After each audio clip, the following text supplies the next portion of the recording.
Welcome everybody to another edition of the Hurry Up. I'm your host, Don Juan Sports, Adam. Let's get right to it. Everyone in New York is crazy over Linsanity. Well, tonight they put Linsanity to the test. We get to see him against a good defense.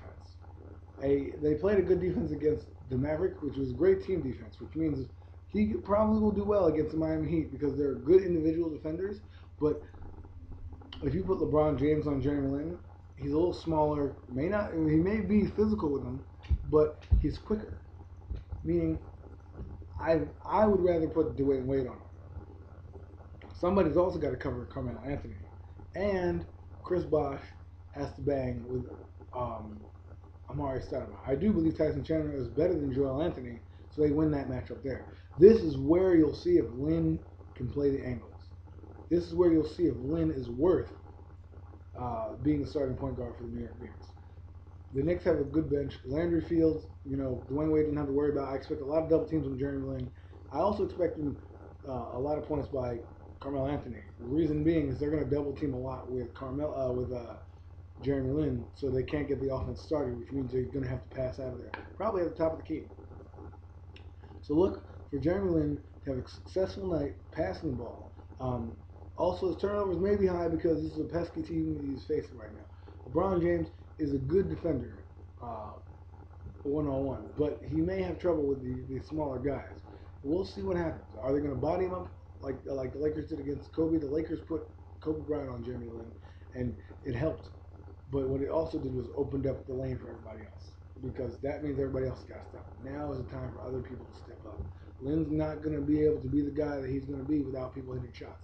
If people hit shots like Carmelo Anthony and Amari Stoudemire, they're going to have to crash down on those two, which is going to leave Lin open on space, which he works well. If you give him a little sliver of daylight, he's going to pass you. So I expect a lot of double teams on Jeremy Lin.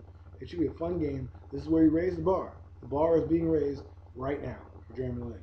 This is where let's see if he earns his money, and of course earns the Knicks money. Remember, this is a man who came out of nowhere, and the reason why this is a story that came out of nowhere because the NBA is smaller than the NFL. So everyone can compare it to Cruz. This is better. The story is better than Cruz because you don't have that much talent on the roster to accumulate for these guys. Meaning the NFL has 53 men. The NBA has 18, it's 20 men. So you can't really stash away people. Everyone's got to have a role. Everyone's got to play a position. And you can't just stash away people. I mean, you can try, but eventually the numbers game catches up to you. But that was the short of it. Look for this game to be going well. Obviously, if you're a Net fan, you can't take this up and down roller coaster that's on. Deron Williams gives you points again, and then you lose. The next night. And Portland got blown out, by the Lakers, and then they blow out a team by 40 points. So it really is a streaky NBA this year. It probably has to do with the back-to-back-to-backs. People are tired. They don't get much practice time in, and the reps are what killing these guys. Their learning curves happening with Philadelphia. That's been your Don Juan Sports. I'm the Hurry Up. I'm your host, Adam. We'll be back here in the end of the weekend to recap most of the games and give you our take on how Linsanity did against the wanted Miami Heat. Should be a scorcher.